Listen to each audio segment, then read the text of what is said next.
just waiting for you ready. Can I just introduce Shane Bullock? Shane's just on leave at the moment. Shane's a Corps officer with Western Corps and has been right through the system. And in fact, as I understand it, he was sitting in a chair just like this, as I was once, doing an NCO course as a cadet. So he's well aware of the system. So welcome, Shane. Thanks for coming along. Thanks, John. All right, well, this morning we're going to have a look at some aspects of teaching. And what I hope to do is give you some clues on how to teach well. So the session this morning was on instructional technique. And as you'll see today, if you've had a look at the program already, there are a number of sessions involved with teaching. And there's this session this morning. There's another session on use of training aids in your teaching. And this afternoon you get a chance to prepare your own short talk to a group and deliver that talk as well. So today we're going to really concentrate on instructional technique. Just before I start the session, I want to tell you a little bit of a story. There were these two turtles, an old turtle and a young turtle. And they decided they were going to have a picnic. It was a beautiful day, unlike today. It was a lovely sunny, fine morning, and they decided they were going to have a picnic. Just down the end of the street, there was a lovely park to have this picnic. So they packed up a picnic lunch and they headed off down the street. And being turtles, it took them about 3 hours to get to the end of the street to where the actual picnic ground was. And so they lay out their blankets and they open up their picnic basket and they pull out all these yummy sandwiches and cakes and all these interesting things and just about to dig into them. And the old turtle says to the young turtle, we've forgotten the drinks. And the young turtle says, so what? The old turtle says, well, we can't eat this lovely picnic lunch if we don't have something yummy to drink with it. You'll have to go back. The young turtle says, oh, I'll cut it out. I'm not going back. You go back.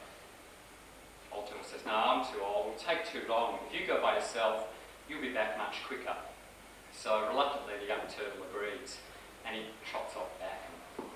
The old turtle looks at his watch about 3 hours later, and he says, should be just arriving at home now. Won't be long before we eat. That'll be really good. Another 3 hours goes past, 6 hours from when he left.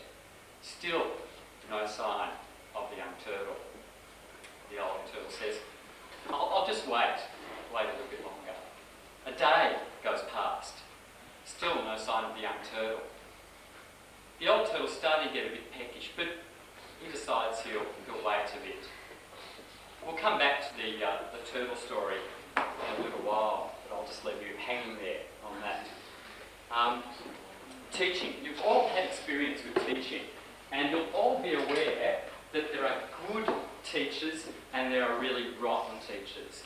And I want to just spend a little bit of time just asking you what you think are some good ideas for teaching and some bad ideas. So what your ideas are on good teaching and what your ideas about bad teaching. Let's make two columns.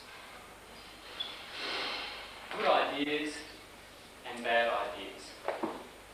Let's start with bad. And you've probably had experience with in school or in St John of bad teaching styles. You guys do the same person all the time? Right. So they repeat stuff. Repeat questions they've asked you already. Too much theory, like they're just working out of the book all the time. Okay. Too much theory.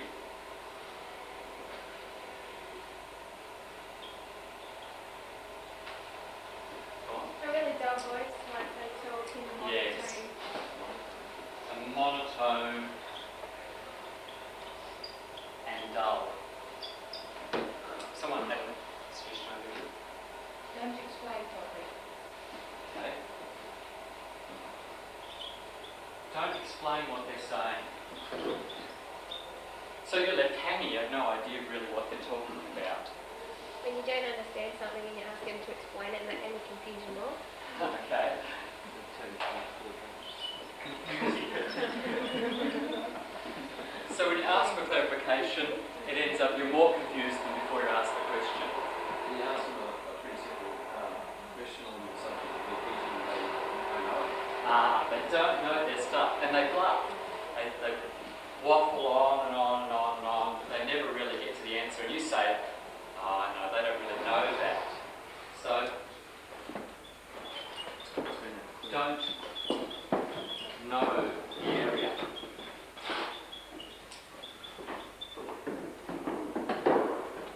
They can talk too fast and lose their audience. Alright.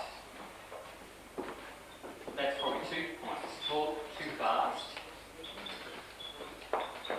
And they quickly lose the audience. Either through the style that they're presenting or possibly through the kind of detail they're trying to pass on. Sidetrack. A sidetrack, go off on the tangents that are interesting to them but are really boring to you. So, sidetrack. When they actually teach it, they're usually just sitting down, they don't go out and read around and make it a bit more interesting. So, not interesting. Like they're not walking around, Alright. sitting there up in front. So let's put that as a general rule, boring and uninteresting.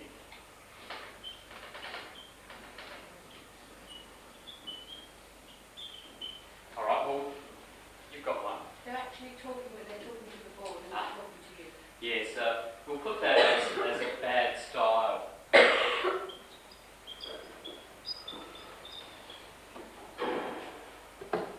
They don't actually use any real teaching aids. They just sort of like talk to you like dictation or something like that. Okay. And you just All talk, no aids, no training aids.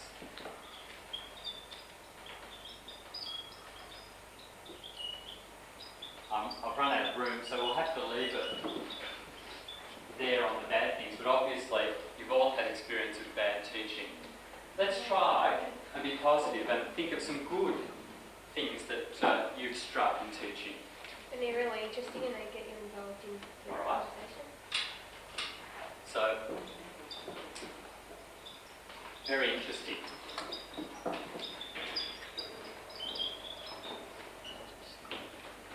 good long way audience.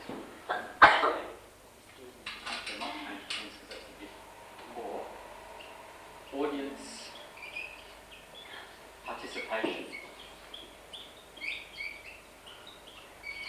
Maybe we should put squeaky pens on the bad side. It's better when they instead of working out of the textbook, a little bit like that, but also asking you to think about it for yourself. Right. Okay. So, not all textbook.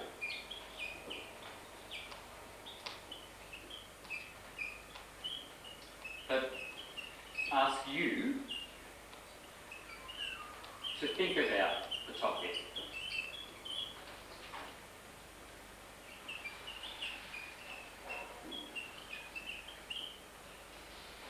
When they explain it so you can understand the topic. Okay. Good explanations. Good, clear explanation. When they actually have a demonstration of some kind. Okay, demonstrations.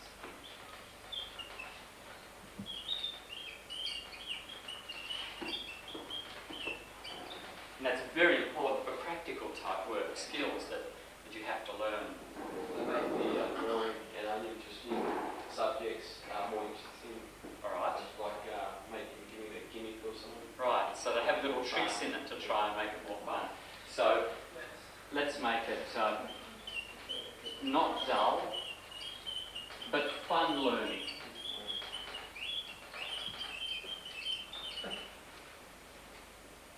It's probably fitting into there, but using a lot of visual aids or Okay.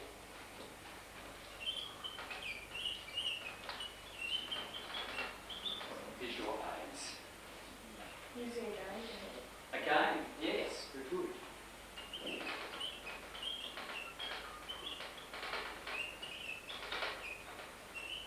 And that's very important in teaching children. And after all, that's, if you're involved with cadet divisions, that's Yeah, they stick to one point and then they go off on another angle. No waffle. Or something, no waffle.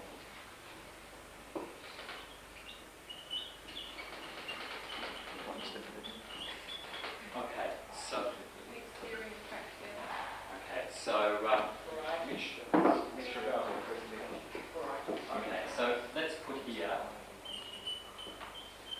mixing theory and practical. And we'll practically run out of room there. But fortunately we've got a good balance here. We've got a lot of points about bad teaching and we've got a lot of points about good teaching. And we hope that as a result of some of the work we do here when you get back to your divisions, that you're going to try very hard to get more of these into your teaching than these. Okay, so let's move on and talk about some of those things more specifically. Now, just as a reference for you, a lot of this material draws from your notes, your NCO notes. Page 59 is where this stuff on preparing and teaching really takes off. Page 59 through to about page, let's see, it really counts to about page 71. So all of this is addressed in today's sessions. All right. Now, I think you really, when you're putting together a lesson that you have to teach as an NCO, there are a few questions you should ask before you actually prepare, as you prepare, and before you teach your session. And these are some of the questions. And these are in your book, so probably don't need to write them down, but I'll just spend a bit of time talking about each of these. Firstly, what is your topic? If you're going to avoid sidetracking, then you need to make sure you understand what you're supposed to be teaching. You should also ask how you're going to teach it. And depending on the topic, now is it a theory topic, is it a practical topic, or is it a mixture of both, then you have to decide what mixture you're going to use. Where are you going to teach it? How big is the room? What facilities do you have available in that room or the hall to do your session? And I'll really be addressing those aspects of where in our next session. Who are you going to teach it to? Many of you have put up here too much theory, don't explain, don't know the area. All of those things are tied up in who you're going to teach it to. You don't want to, if you're teaching a group of probationers who have just joined St John, you're not going to teach the topic in the same way that you would senior cadets. So you've got to make those decisions and pitch the right level. Time.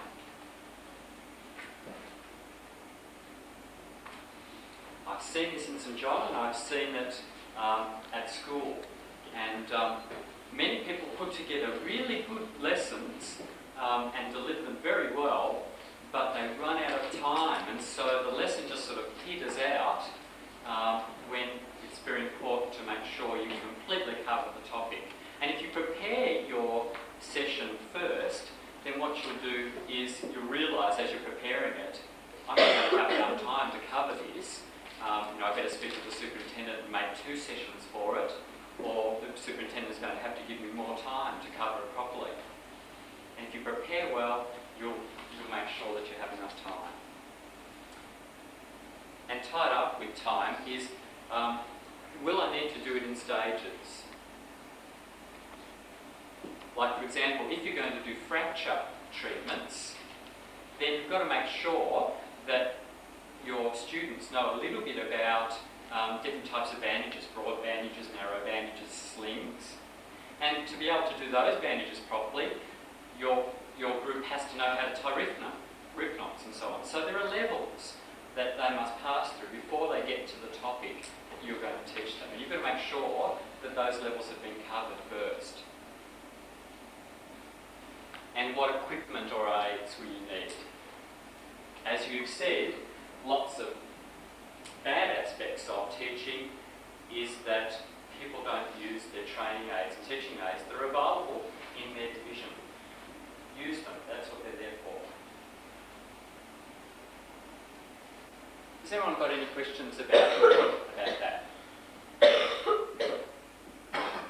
Alright.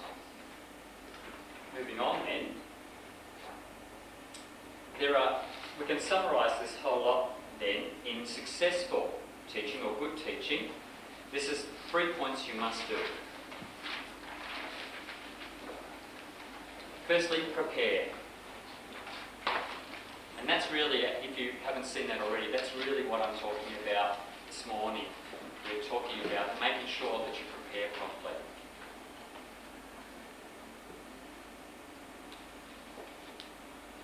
The second thing to do is to present it well and to the best of your ability. And you'll be surprised if people do respond to teachers who have taken the time. Even if the topic is really hard or the topic is sort of dull, if you put in a bit of work, people will respond to you. I know that, sometimes we go to the division and we've had a bad day at school or a bad day at work and, the kids are playing up at the division. But you sort of got to overcome that a little bit as an NCO and as a leader and try and do your best. And the third thing is, make sure at the end of the session that people do know what you've taught them. Because you may give a wonderful session and people may respond quite well, but when you start asking questions at the end of the session, they really haven't understood the topic very well. So you've got to check that. And if they don't understand it, then more time has to be spent next time or later on.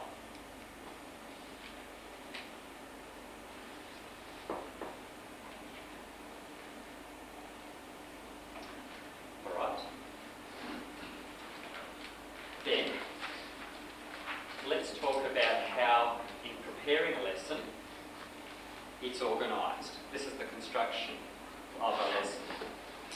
And the book, again, you'll notice, covers this. So please concentrate on listening to me and just have a look at your book and you'll see that this stuff is covered. You don't have to spend all of this session this morning just penning notes.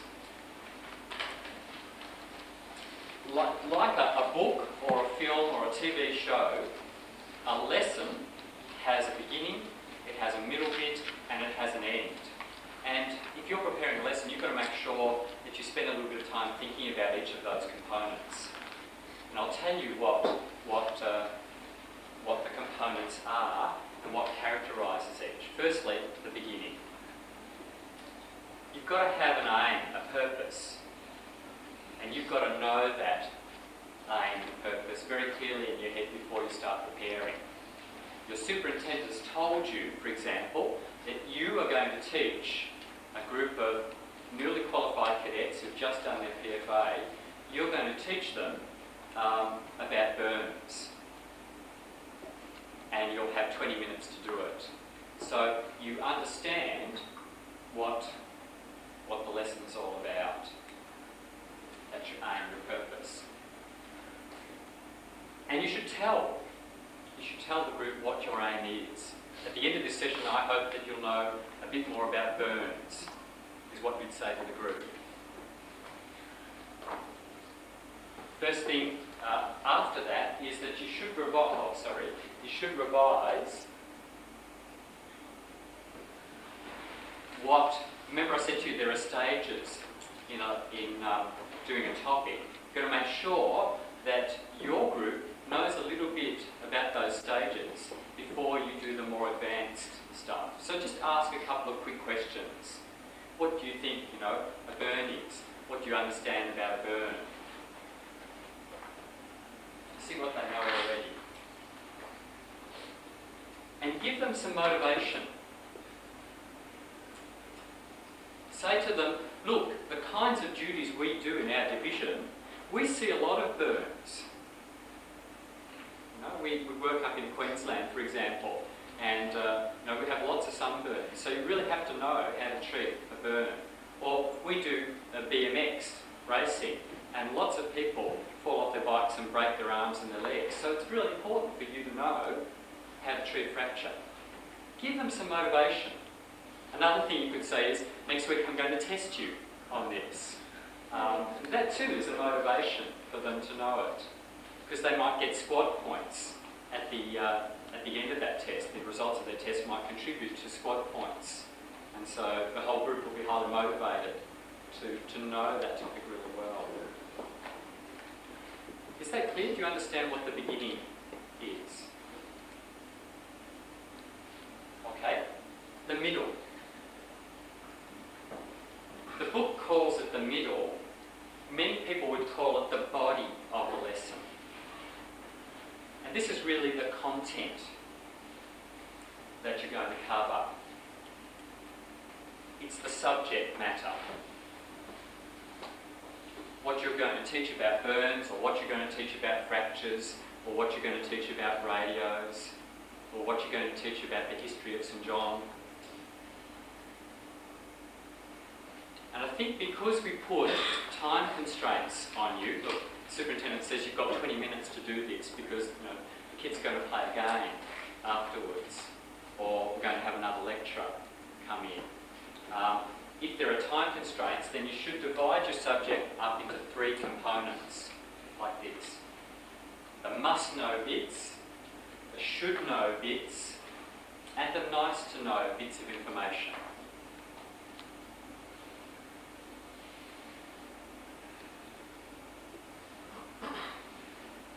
Let's just take the topic of fractures, and let me ask you, what do you think are the must-know things about treating a fracture of, let's say, the upper leg?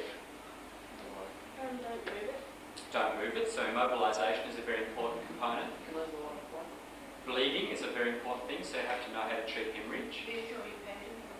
Reassurance is very important because you're not just treating a leg that's not connected to a body, you're treating a person. Make sure you tell them what they're doing, or else they might. Explanation and so on, that's very important. On how to identify a fracture.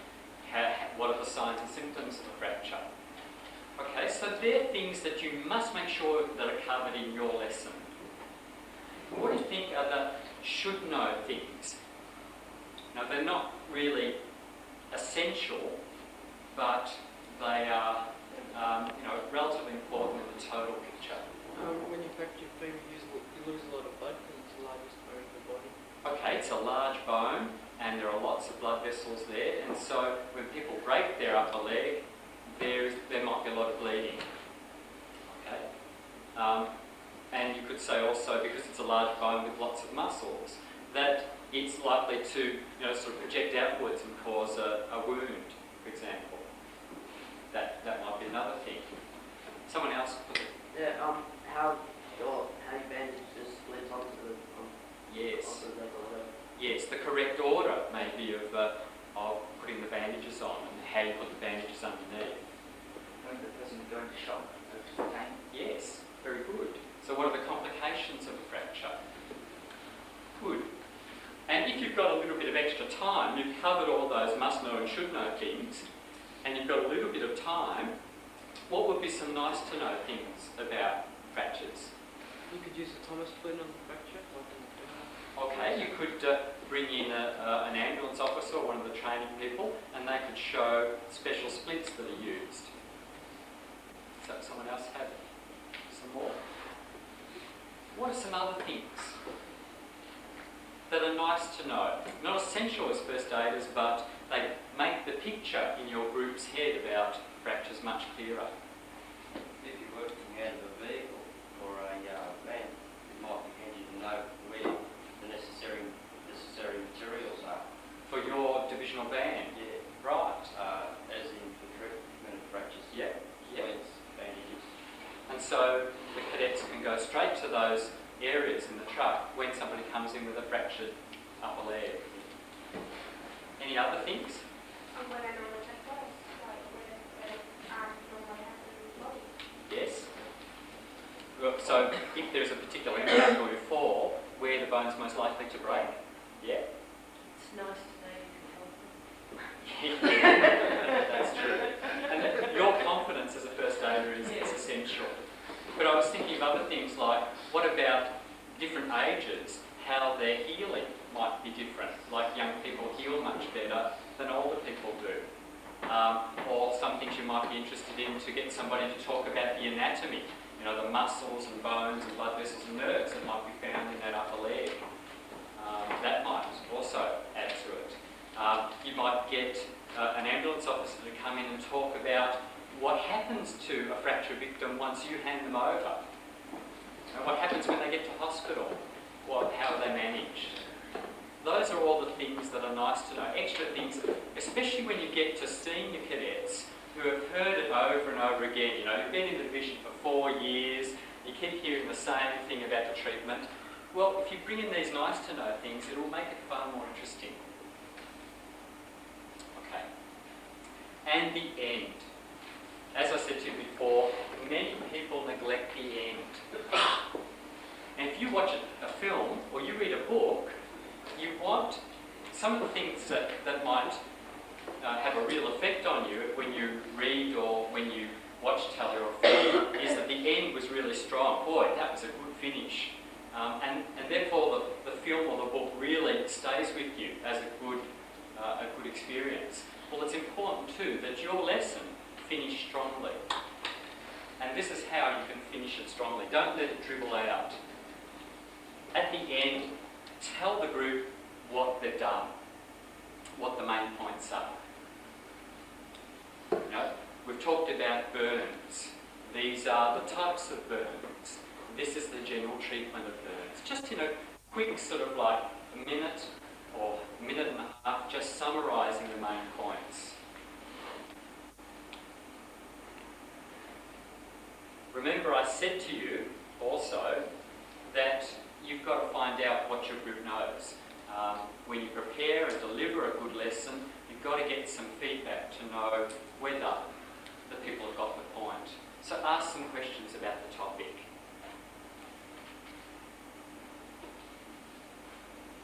And most importantly, answer questions that the group may have.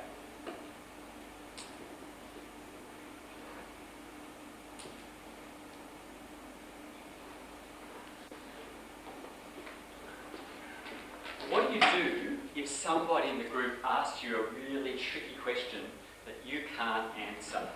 Do you say, do you waffle on and on and on and try and get the answer? Right. You can say what the book says. Sorry. Say what do you think? Yes, you can. You can ask the group what you think. Most importantly, you be honest. I don't know. But I'll ask the superintendent for you, or I'll call the superintendent over. You find out yourself and you make sure that you tell them next week that you have all Yes. it up. Very important thing to do, and many people don't do it. You have a good class, you have some really good questions. The person says, I don't know, but I'll find out. And they never tell you what the answer is the next week or the following weeks. So please, it's very important, if you're going to be an NCO doing a lot of teaching, you must follow up and get those answers. Ask your teacher, ask your superintendent, read a book. All of those things will help to fill in the picture. Well, you might be interested to know what happened to our turtles. I said to you that 24 hours had passed and the young turtle still hadn't returned. Well, 3 days later, the old turtle's still sitting there and he says, oh, it's getting a bit on. I don't know what's happened to the young turtle. But I said to him I'd wait. I wouldn't eat any of the goodies until he came back. So I've got to do the right thing. I'll wait. So 3 months goes past. Still no sign of the young turtle. It's It's rained a few days, we've had some really hot days, the cakes are starting to look a bit green and a bit sort of runny, but the old turtle says, I'm going to wait for him because, you know, that's the right thing to do. 12 months goes past, still no sign of the young turtle. The old turtle sort of starting to get really peckish. He's held off for all this time, and he's thinking, oh, look, I'll just have a, no, I'll wait. 12 months, it's still not turned up. Well, we'll come back to the turtles.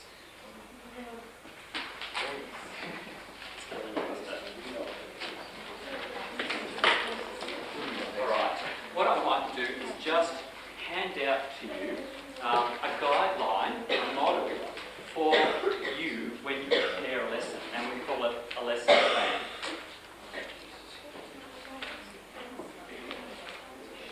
If you don't want to just pass them along, just pass them along the group. Thank you, someone on Thanks, Clay. And just pass them along.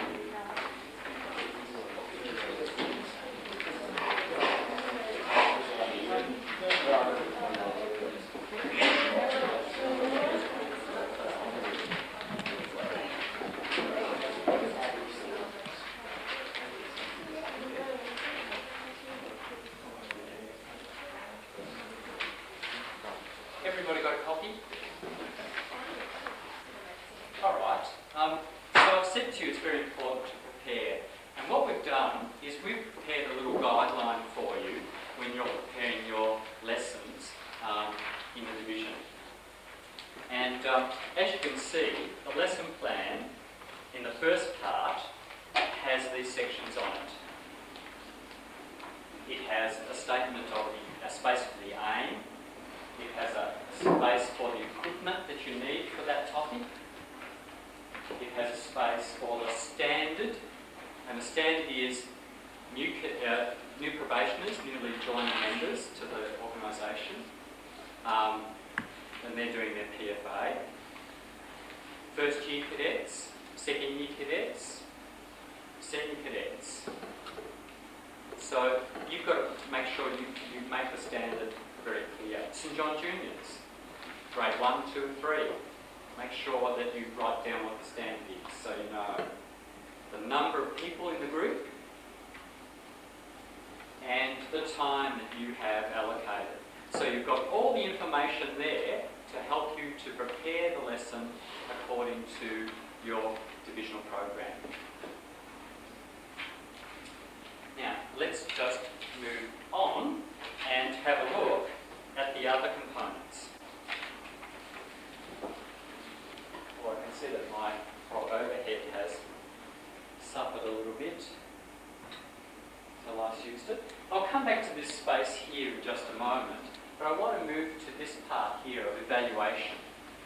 All good teachers evaluate their own performance of what they've done, what they've taught.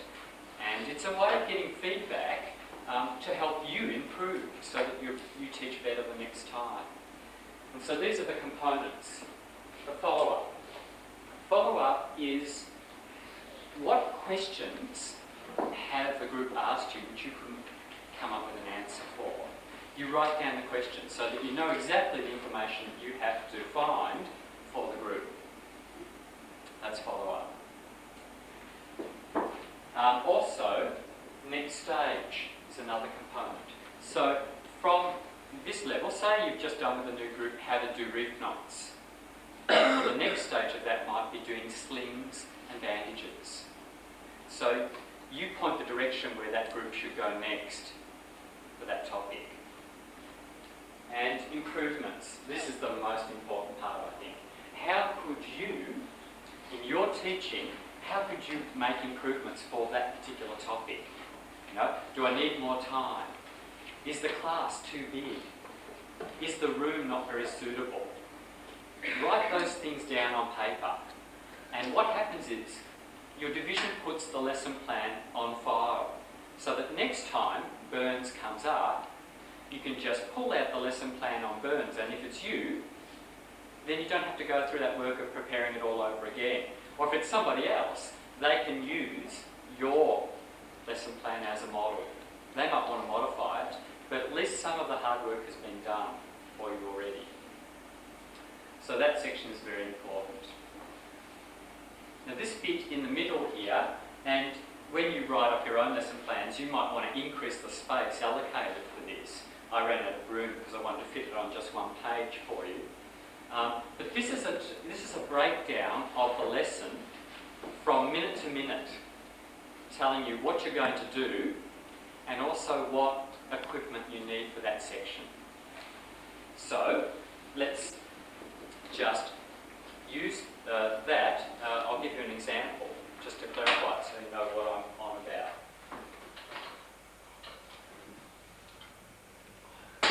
Okay.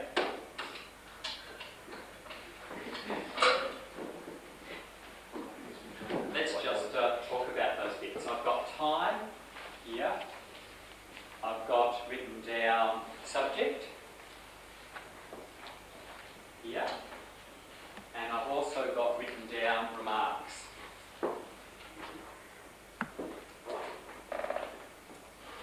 Let's take a topic like fractures, for example. Treating the fractures of the lower half of the body, fractures of the legs. That's my topic. I've been given 15 minutes to do it. Let's break it down into sections. Firstly, let's say from 0 to 2 minutes, I will do an introduction.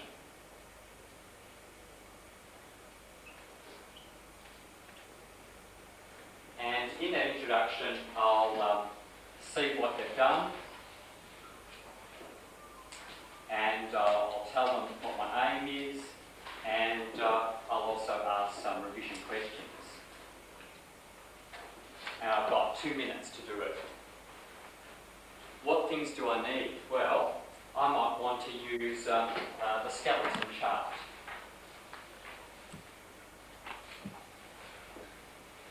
I might want to also use my question sheet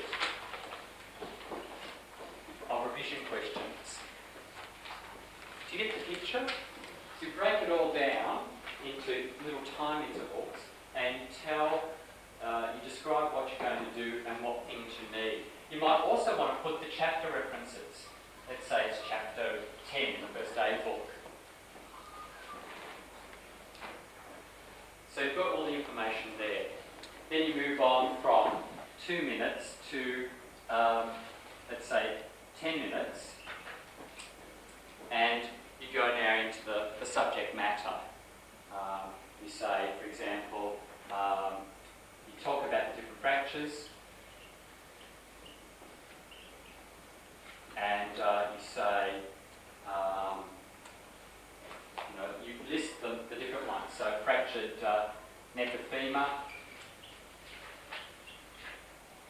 List them all down, like so. And you talk about each one, and you demonstrate to the group how you treat each one. And so you've got to write down here your bandages, splints. You might have some casualty simulation with some false wounds that you've already prepared. So you use those false wounds as well. And so on. So your whole lesson is mapped out. So before you present it, you can see if you've got enough time, how much time you need for them to practice, how much time you need to demonstrate, and you play around with it until you think it's right and ready for preparation and presentation. Are there any questions about any of these aspects?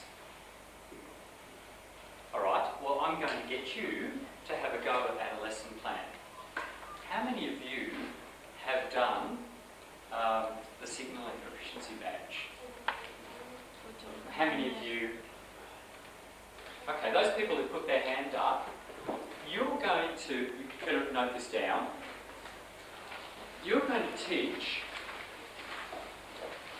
this is just those who put their hands up who've done the signalling badge. I'll get to the remainder of the group in just a moment. The signalling people are going to teach a group of 5 new cadets, so they've just got their PFA, 5 new cadets how to do a radio check. And you've got 20 minutes to do it.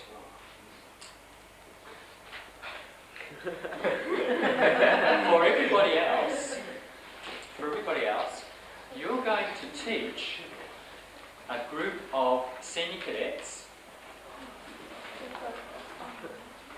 We're going to teach a group of senior cadets about the treatment of burns. The group size is 10. And you have 30 minutes. You're going to teach a group of senior cadets, 10 of them, burns, the treatment of burns, and you've got 30 minutes to do it.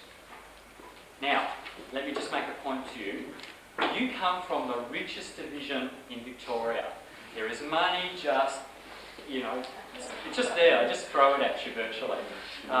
It's not for you to keep, but that means you've got equipment. Any equipment you want to use is available in your division. And you have this huge hall with all the facilities, modern facilities. Okay? So use your imagination with training. Alright, well, that's virtually where we leave the lesson preparation side of things.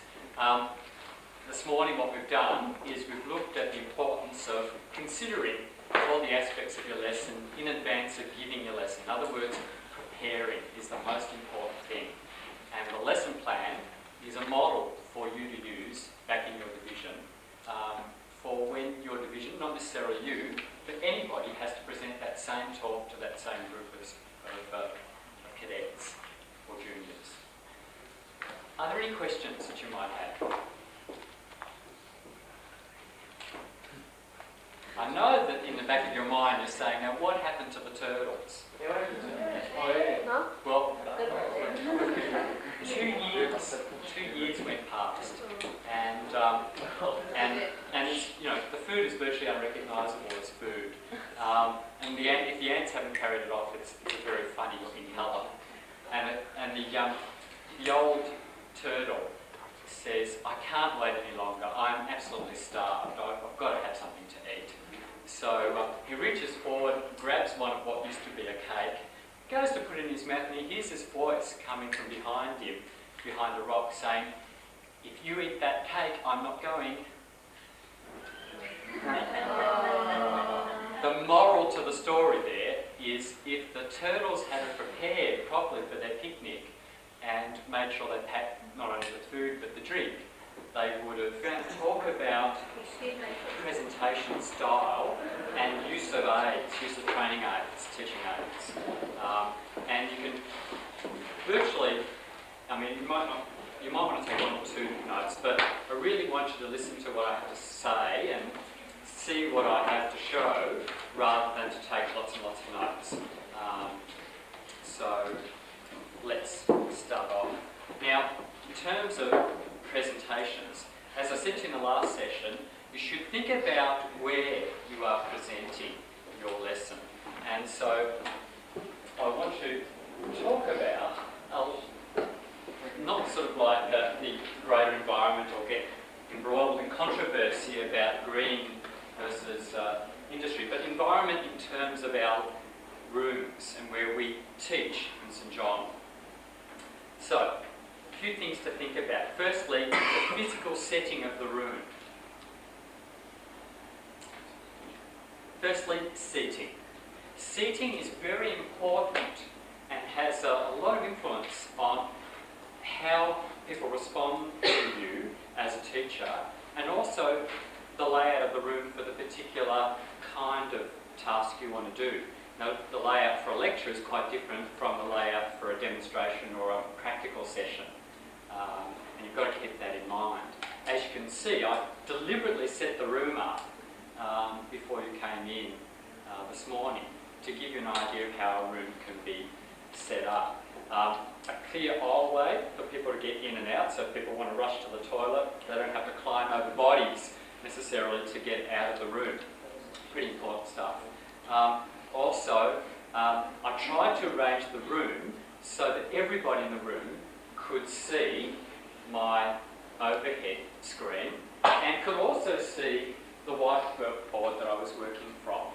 Is there anyone that has an obstructed, no, other than someone sitting in front, a big head, but in terms of the arrangement of the room, can everyone pretty much see the two areas that I'm working from clearly? Does anyone find this is in the way? Oh, well, so it's a bit unavoidable. Maybe the size of your table could be manipulated so that people aren't obstructed by that.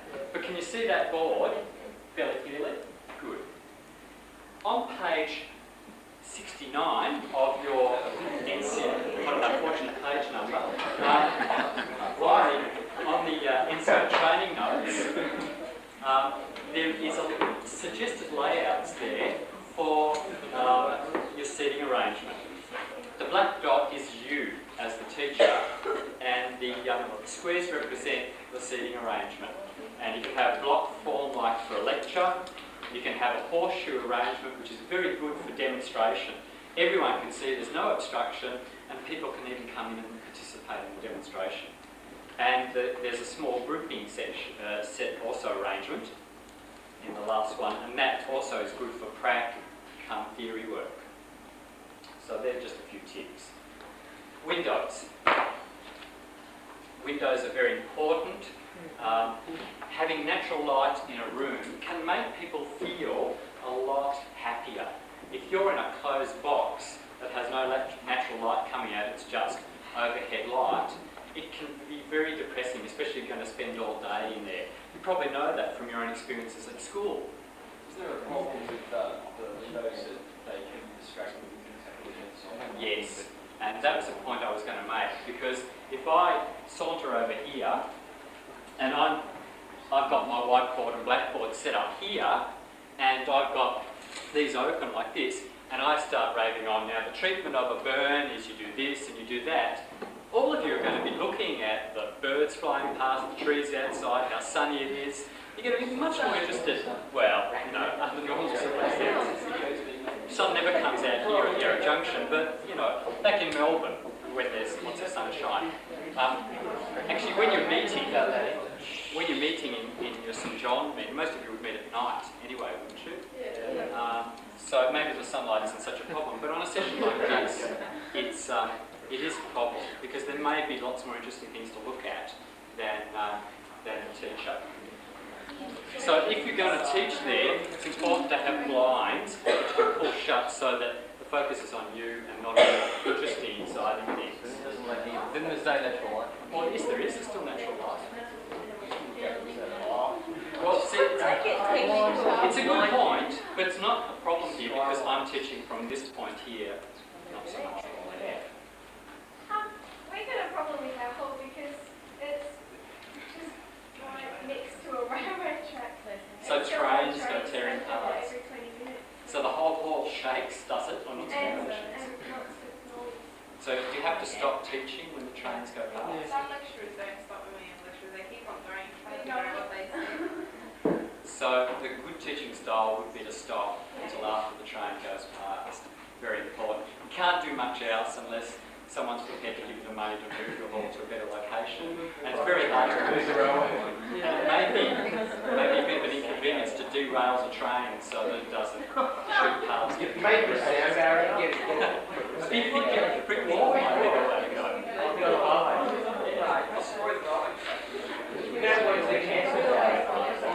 This is not Los Angeles. We don't encourage you to wreck the setting. But maybe someone can provide the money for a brick wall to take away some of that sound. That's a good thing. Lighting is important. Again, lots of light makes people feel quite much more happy. But you've got to consider that if you're using overheads or you're screening a film or a video, that you may have to black out the room so that people can see clearly who's the teaching aid you're using. So good blackout curtains might be something that your hall needs, especially if you're having day sessions. Heating, people should feel comfortable. It's a bit hot in here actually, isn't it?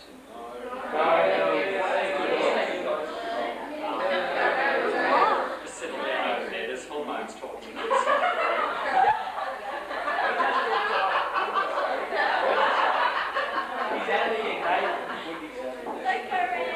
Heating is important. People have got to be comfortable. And especially this morning, when you're starting first thing in the morning and there's a bit of a chill in the air. If you're uncomfortable, you're not going to listen to what I have to say. If you're too comfortable, you're going to go off to sleep. No matter how interesting I try and make the session. So there's got to be a balance. And in fact, you might be interested to know that our theatres in Melbourne actually have their air conditioning slightly cool, especially if they're showing a comedy, because people laugh more if they're slightly cool rather than if they're really comfortable. I don't know what the studies, where they come from, but that's what they say. So it's better to be slightly on the edge of the cool, especially if you're going to try and entertain. And breaks are important as well. Breaks are terribly important, especially for working with children. The younger the children are, the less time they can concentrate for without a break. For an adult, it's about 20 minutes that you could give me your fullest attention. And as you get younger, it gets even shorter. And St John Juniors may only be able to concentrate for about 10 minutes. So you've got to keep that in mind. And breaks doesn't mean necessarily finishing the lecture and asking people to go and play a game, but a break can also be a change in direction. Like you've done a theory bit and now you're going to show a demonstration. That's a break as well. So try and organise your sessions in that kind of way. And also, we've put morning tea, so we've fed you up between these two sessions so that you feel a little bit more comfortable, a bit more rested for the onslaught that follows. So breaks are important. And try as much as you can to develop a rapport. That means try and get some sort of friendly relationship with the group. It's no good you standing up on a pedestal and saying, oh, I know all about this area and you lot are all cretins, because people are just going to switch off and they're not going to listen to anything you have to say, no matter how intelligent you might be. You've got to be friendly, especially for children again. You've got to, it's difficult. Probably you've talked about this in your case histories yesterday afternoon. You've come from that group. You're just going to be promoted, or you have just been promoted to an NCO, and now you're different to the rest of the group. And sometimes they can make it very hard for you. But you know, if you do those kinds of things, if you prepare well and you're honest with the group and you try to be friendly, you don't try and be, you know, extra cool because you're different, you're a leader now. You'll have more success. Are there any questions about those sort of considerations? I think they're pretty much common sense. The next thing I want to talk to you about, and these are all listed in your training notes, the different methods of presentation that you can use.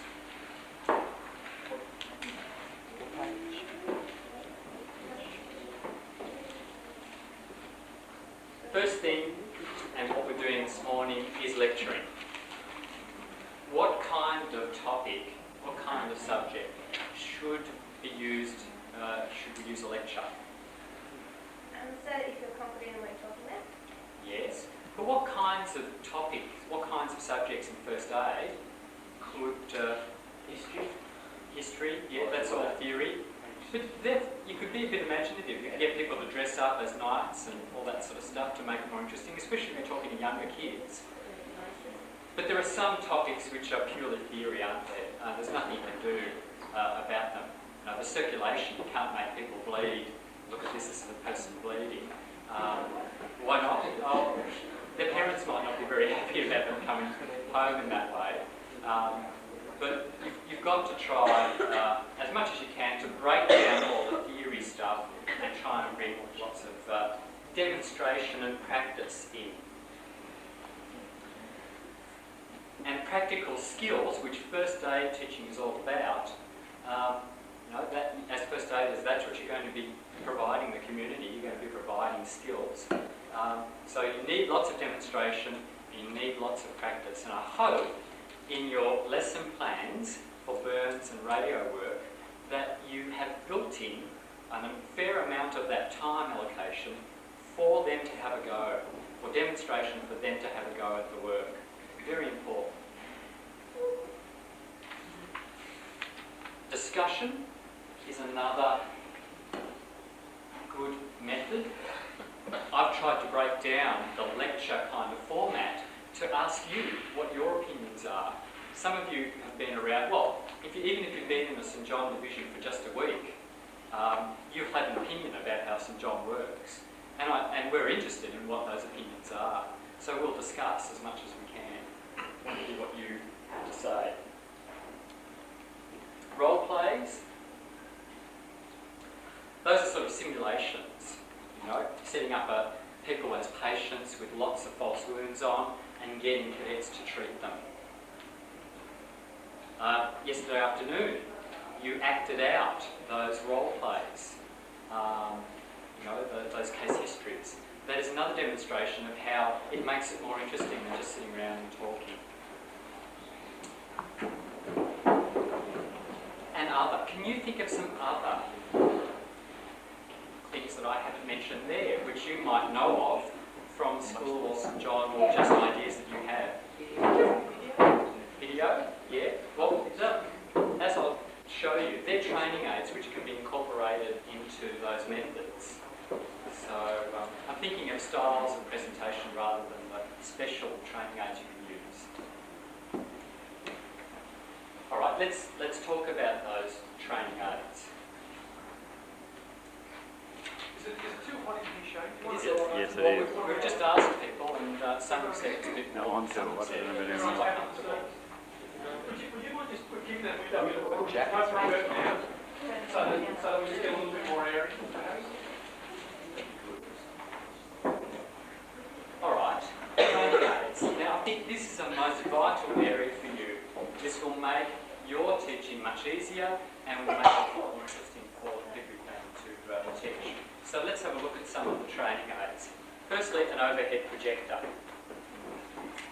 How many of your divisions have access to an overhead projector? These days, most people. Some divisions still can't afford it, but most people are using overhead projectors. Some things for you to think about when using overhead projectors. I've just got some samples here to show you. Colour. Notice how the same information presented in black and white and colour, notice the difference in your response to it. The colour is much more interesting to look at, more stimulating. So try as much as you can to include colour, but make sure it doesn't distract from the message you're trying to get across. Some other things. This is very good to set the scene, the theory, for younger cadets and probationers on the different parts of the triangular bandage. There's a triangular bandage opened up, and as you can see, that part there is the point. These two parts are the sides of the triangular bandage. These are the ends of the triangular bandage. And over here, this is the base. So it's using an overhead to, as you would teach it, you know, in parts, and building up until you have the total picture. And very easy to do. It just takes a bit of time and thought. Humour is very important. And if you can have a funny picture to demonstrate what you're saying, it's much more effective than putting a straight, unentertaining picture. And this is just showing two people. This is breathing in, showing the chest movements of breathing in, and when we breathe in, we take 21% oxygen out of the air. The air is made up of 21% oxygen. And when we breathe out 16% of our expired air is oxygen. So if you're talking about the exchange of oxygen when people are breathing, you can use more entertaining pictures to get your point across. And this one, I think, is a classic in terms of humour.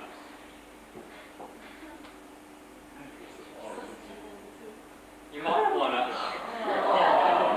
as a nice-to-know topic, for starting people off in a good frame of mind when you do the theory of resuscitation. And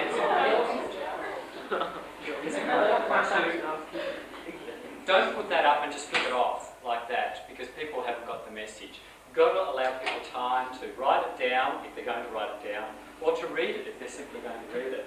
And it helps if you, as the teacher, goes through the parts. Step 1 in resuscitating a lizard is we scoop the lizard from the water. Step 2 is we give the lizard a bit of a shake. You might want to have a rubber lizard to accompany this. Step 3, we massage the torso, the chest area of the lizard, applying on and off pressure directly behind the frontal legs. And step 4, we apply mouth-to-mouth resuscitation.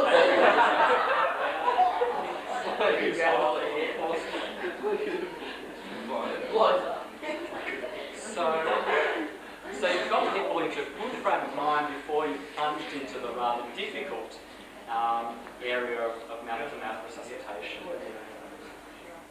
So that's a great overhead. Notice in terms of my style, I've made a very conscious effort to make sure that I'm not talking to my overhead. Scoop the lizard from the pool, shake out the lizard, massage the lizard's torso. I mean, it's not very interesting, and you may not be able to hear me either. You might make sure that you talk to the group and not to the screen or the teaching aids that you're using. And as I said, make sure you point out all the parts you want them to see. Don't switch it off too quickly. So that's some thoughts to consider about overhead projectors. The next thing is a blackboard or a whiteboard or both. How many divisions have access to a whiteboard? Again, a fairly substantial number these days. There are great advantages of having a whiteboard. It's much easier to see. You can use colour than using chalk on a blackboard. Some blackboards, as they get older, it's more difficult to read stuff, and the chalk can make the letters and numbers and things you draw more difficult to read. Allergies. Sorry? Allergies and dust. Oh yes, allergies and dust coming from this, and this is a nice clean surface. That's a very good point. But from a teacher's point of view, it's sad that we've lost the days of throwing pieces of chalk across the room. You can do lots more damage to a cadet with a texter pen, so I would discourage you from using that. And also, to get attention from class, there's nothing like rubbing your fingernails. Do it.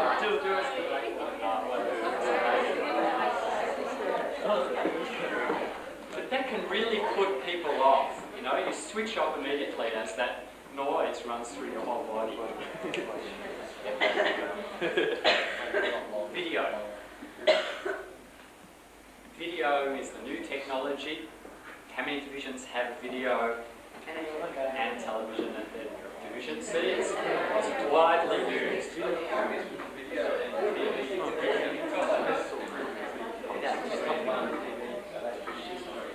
And that's an important consideration for teaching. A group of 20 is too big to show them that video. And if you're preparing that lesson, you should split them into smaller groups, unless you can get access to another TV so that everyone can see. And I would say, like about one TV to about 10 cadets is about the right arrangement. We've got our TV up in the air so that Right. everyone can see it. Mounted on the wall. And does that make it easy for everybody to see? Yeah. Great, that's a great suggestion. Some considerations that you should think about for video. Video is never a replacement for your teaching. It is something which is an aid to that. So lots of people do this and it's wrong. Put on the video and they leave the class and they go off and have a cup of tea and they leave you sitting there, and if no one's supervising a group of cadets, no one's probably watching the video. There's a lot more interesting things to do. And also, it's been used the wrong way. It must complement what you have to say and make things a little bit clearer, but it never is a replacement for what you have to say. And you must always look at the video before you show it. Because if it's not right, you're going to look stupid. And if somebody has pulled out your cassette and put in something from the X-ray counter, you're going to look even stupider. So please keep that in mind. You've got to make sure that you viewed it. And especially since a lot of the material comes from America. And just one good example is CPR. They use a different rate to what we do. And that needs to be considered. You know, you could say, this is very good, it shows it very well, but please remember as you're watching class that this is what we do, and that's how it's a little bit different from the Americans. Tell them beforehand. Film.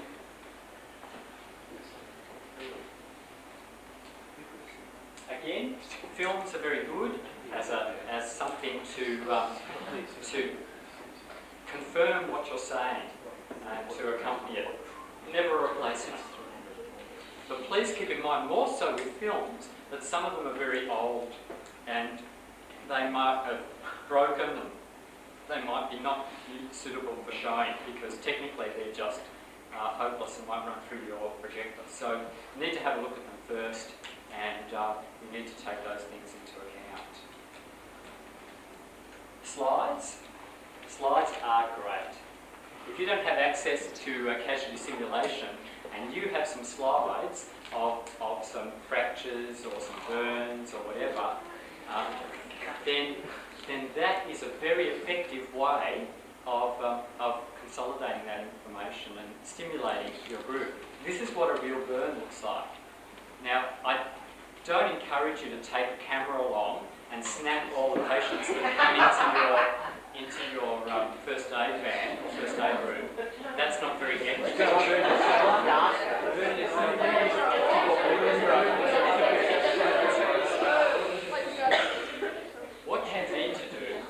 What you need to do is, someone said you can ask their permission, and that's fine. You know, and you ask them before you pull the camera out. You're holding the camera. Is this okay if I do this? Don't do it that way. You know, ask them before you produce the camera. And secondly, lots of the hospitals have good stacks of slides, so you can buy them fairly cheaply. And also, something for you to consider as a project is if your division is good at doing casualty simulation, you could set up a whole lot of wounds and snap them yourself. It might be a good project for a group of cadets to set them to do. Charts are the next thing. John might need a hand here. Charts are great and again stimulate the group when you're talking about the training, the particular topic.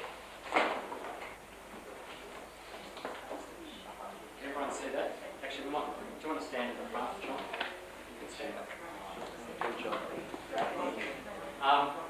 That is a great chart to show the heart, and we do talk about the heart in our discussions about CPR and so on. We do a little bit of anatomy first, and it's very clear. If you just turn that way. It's very clear, and it's not too complicated. There's not lots of labels on it to make it very hard to read and not to distract. But the chambers and the structures and the blood vessels that enter in and leave the heart can be very clearly seen by even a large group like you. I could stand here and point to the chambers and describe them. So charts are great. But again, you must look at the chart first and make sure it's the right size and that it's appropriate to what you're doing. If it's too complicated, you can't use it. Thanks, John.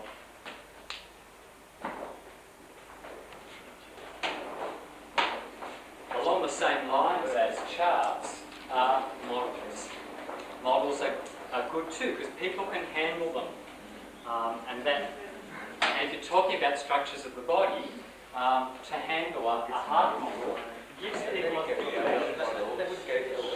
people a feel for the actual organ we're talking about. And if they open up and you can see the chambers inside, you can see the blood vessels, you can poke around the valves and so on, then people are going to respond to that much better. So you can come and have a poke around at this later on if you like. You're welcome to. I'm not going to pass it around now because that will distract you from the rest of my session. But if we were talking about the heart, then we probably would want to pass this around. Okay. So when I finish with it, I'll put it away so it's not distracting you. Now, some things to think about in terms of where do you get them. You might want to pen these down. These are some Melbourne-based, sorry country people, these are some Melbourne-based places that provide these charts and models and films and videos and so on.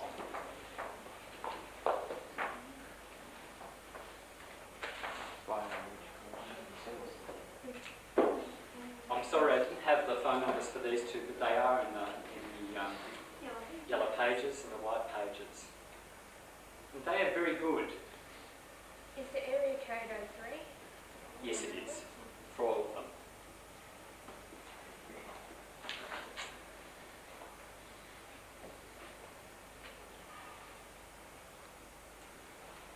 them. Southern Biological Services is where I got that heart chart. And it was cheap. It's about $40, which is an expenditure that most cadet divisions could afford. The heart model was a couple of $100.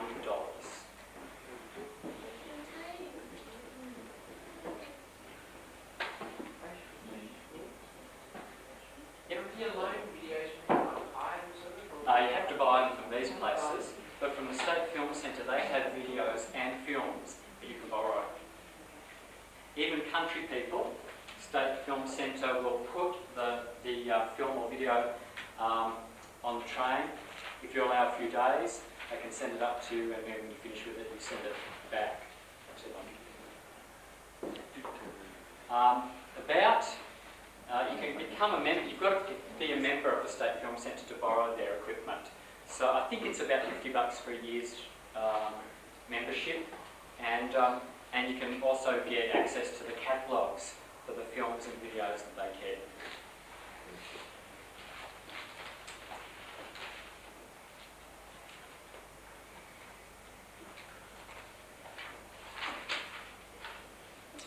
The training centre in Melbourne is also a resource.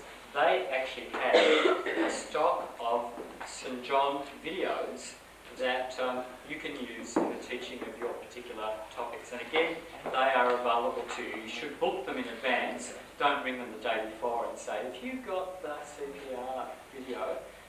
Because it'll probably be gone. If you make a booking in advance, they can send it to you in the country, or you can pick it up.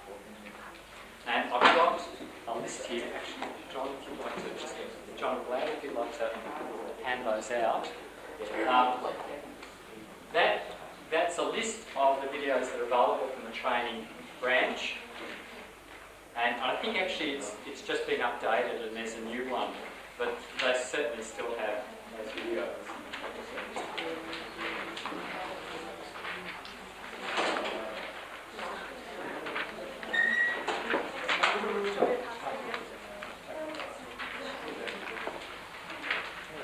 On the back of that video list from the training branch, I've put on the back, I've put given you a copy of a blank lesson plan.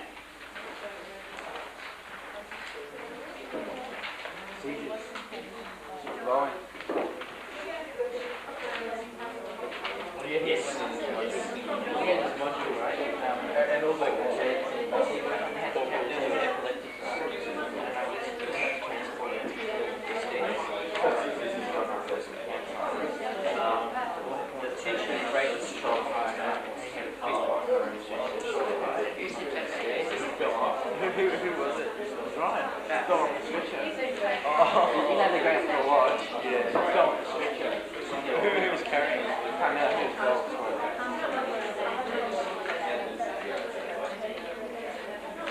These are the modules. You know the graph? Yeah.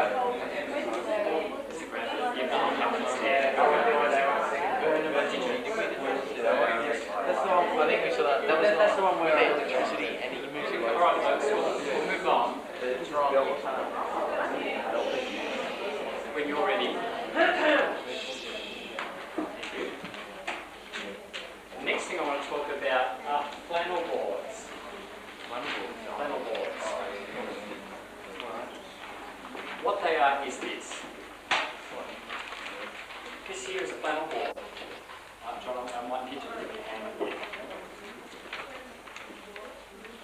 Maybe we'll set it up on the table. Oh, it's heavy.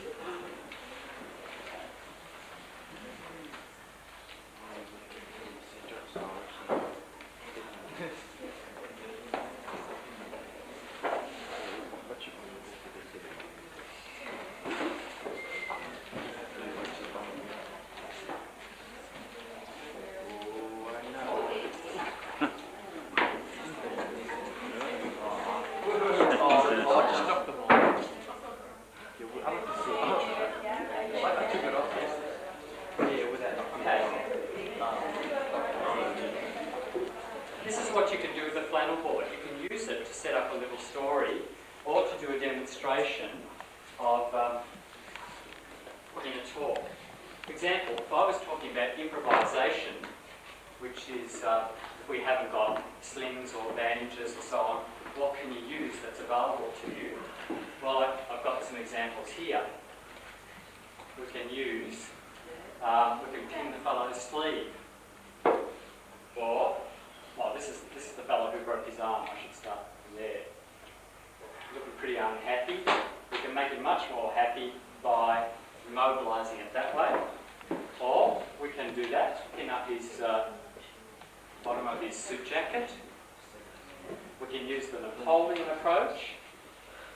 Put it in his jacket. Or we can use his tie as a sling. So again, we've used training aids to try and stimulate people. Very easy to do. It's just a bit of sandpaper, emery paper, stapled to the back of my cutout. Very easy to do. We use Velcro up on the one. Velcro. Another example of the flannel board. There's another one here that tells a bit of a story. It sort of follows in a bit of a sequence. This is Joe Blow, who has had an electric shock.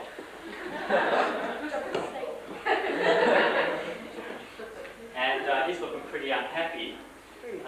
What are some of the complications of electric shock for a person? Well, it causes burns, it can stop the heart, and it can stop breathing. So you take the people along the path that you want to tell in terms of the detail, but you make each point very clear by using a training aid. And it's funny too.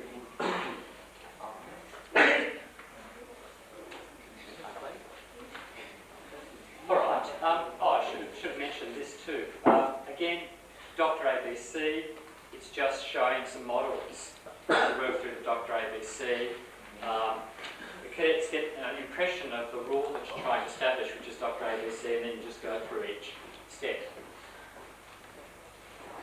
Another example of a model that I had over here was, what if you're talking about something that's really small and difficult for a cadet to see. Like, say I want to do a half-hour lecture on the Humble paperclip. It's very small and makes it very difficult for people to see. But if I have a model which is scaled up, it's very easy to see the component parts. So scaling up things, and you say, look, the paperclip isn't this big under normal circumstances, but just to make it clear for everybody to see, I'm using this as my model.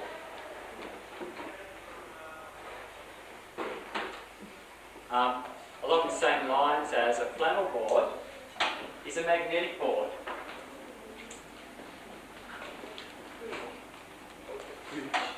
And most whiteboards are a metal base, and so they can be used as magnetic boards. And I just yes, there was a P-plate, which you've all seen. But if I'm doing ABC again, just with some little magnets, I can write an A there in iridescent red, and then I can write airway in full underneath it. And then B for breathing, like so, and then C, circulation.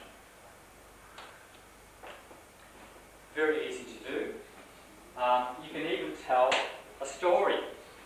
Again, for junior cadets, St John junior cadets and younger cadets, a story is a good way of teaching. Here we have little Johnny. He's got a bad case of sunburn. He'd been sitting out in the sun all afternoon.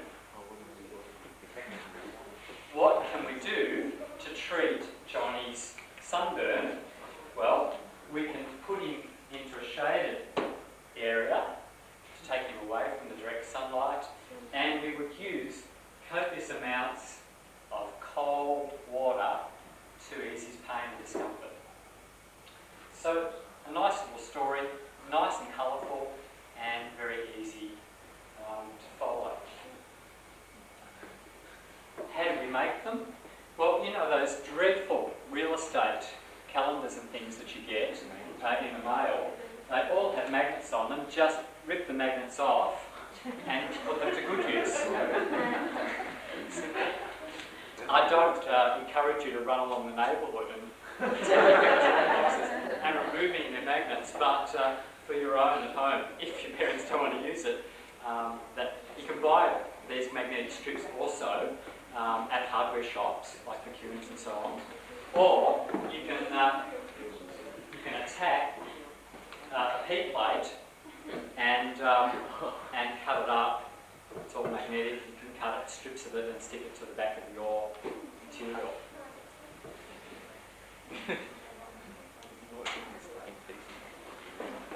All right, and that takes us to the last training aid, which is people. If you're setting up a casualty simulation, then setting it up on patients and setting up a whole situation is a good way of teaching. And we call the people our training aid in that sense. Please make sure, unless you've got heaps of time allocated, make sure that you've set up the casualty simulation makeup in advance of your session so that people who are your patients can just be brought in so you're not losing that precious time which you've been allocated. Can you think of any training aids that I haven't covered there that you might be using successfully in your divisions or that you've seen used? Handouts? Handouts, yes. Again, very, very good. If there's lots of material to cover and you've summarised it in a handout, that means that your group doesn't have to take copious notes. And if they're taking notes, they're not listening to what you're saying. That's a good idea. Anything else? All right, then I think we'll finish the session there. There'll be a bit of a break before the next session starts, so I think you've got there very good. But you need to do a little bit more work on that section where you have to detail out the whole lesson. This is very important.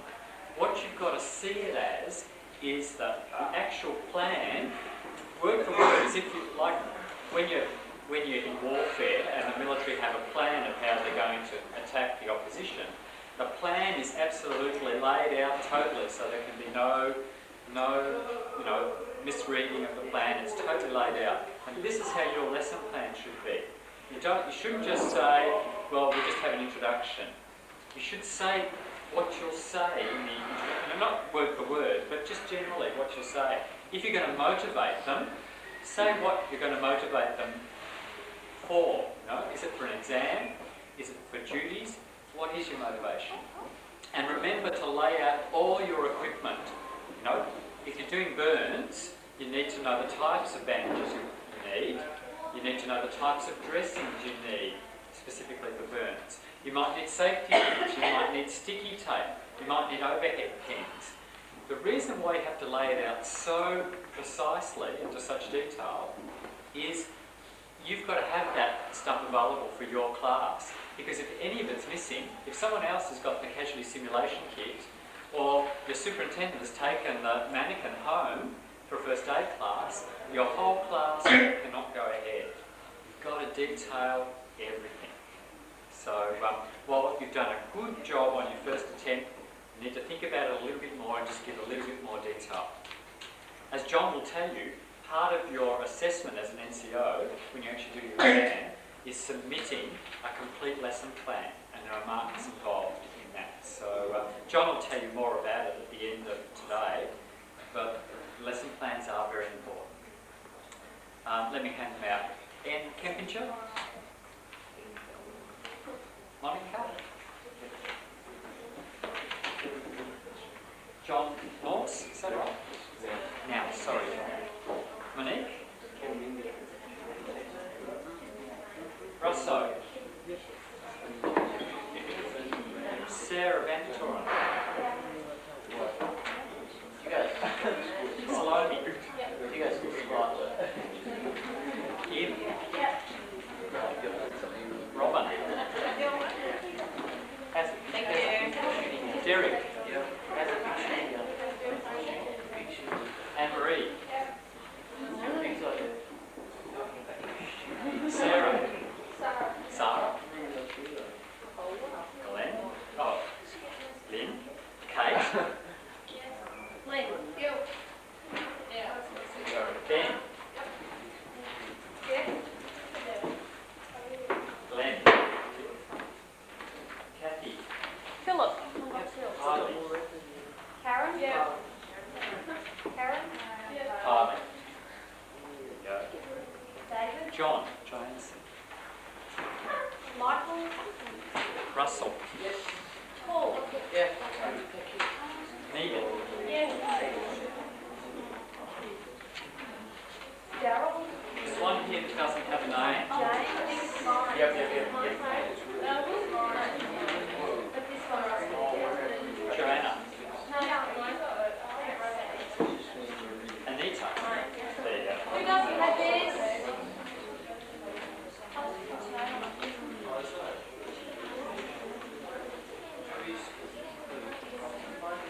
All right. This afternoon. Are there any questions you might have about lesson plans before we kick on to this afternoon's? Okay. So this afternoon we've got a few things for you to do. This is a big practical session for you. What we're going to actually do is get you to actually give a short talk to a small group. And the topic is up to you. You can choose anything related to St John. It can be a first aid topic, it can be proficiency subjects, it can be talking about a camp, it could be talking about your division, it can be anything related to St John. And the talk should be planned to go for 5 minutes. If you go under that time, that's fine. In fact, you'll find out that 5 minutes is a very long time for you to be talking in the talk. 5 minutes maximum if you can set it that way. And what we also want you to do is to draw a poster to go with that as a training aid, as a teaching aid, to go with your talk. Okay? So what we'll do is we'll spend a bit of time for you preparing your poster. We've set paper out in the kitchen, in the dining room, and pens and so on, and you can draw your training aids. Hang on, don't take off yet. And then you'll come together in small groups and give your talk. Sorry, do you want to ask me? Is this supposed to be aimed at stage level or? You can aim it at any level, and you should say who you're aiming at for. Like, you might aim it for seniors, you might aim it for St John Juniors, you might aim it as a talk at a school, telling them about St John. It can be any level you want to set it at. You'll have about 40 minutes to do your poster, and then and to also write out your talk. And then we'll get you to break up into the groups and to give the talk. Now, for this talk, because you're just going to spend most of the time doing the teaching aid, you don't have to write a lesson plan. You just have to write out your talk. You might want to write it out as a lesson plan, but you won't have a great deal of time to put that together. Will we actually be reading them out as a group? Yes, to your group. So we can like a group on it. How big are the groups? Lynn will tell you who the groups are if she's there. Lynn, are you out there? Lynn. She's got. Yeah. Have you got the groups or? Oh, I have. Do you need them now when Yes. they come back? Oh no, we'll do it now. Are they groups yet? Because you might want to actually prepare. You don't have to, but you might want to prepare your talk with your group. It's up to you. Sorry. Yeah, that's a good idea. In group 5 with Shane will be John Anderson, Nina, Anne-Marie, Jeff, Tristan and Mark. And everybody else will be in the same group they were yesterday with the same leader that they had yesterday. Okay, so when we give you the word, you'll find that leader and you'll find a space to sit down and do the talks. So away you go.